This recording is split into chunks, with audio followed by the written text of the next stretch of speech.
Marami pa rin talaga hindi naniniwala na wala pang 50 ay makakagawa ka na ng ganito kasarap na cake.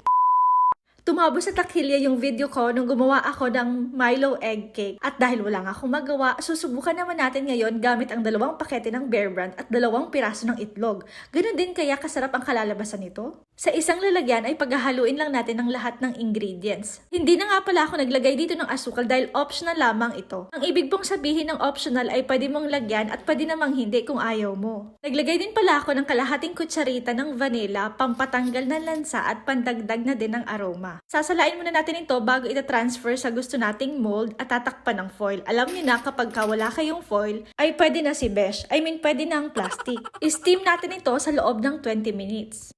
Sa ganache naman ay naghalo lang ako ng cocoa powder, asukal at saka fresh milk. Nung nakaraan ay tubig lamang ang gamit ko. Isa lang sa apoy at hintaying lumapot. Natapos na nga ang 20 minutos at meron ka ng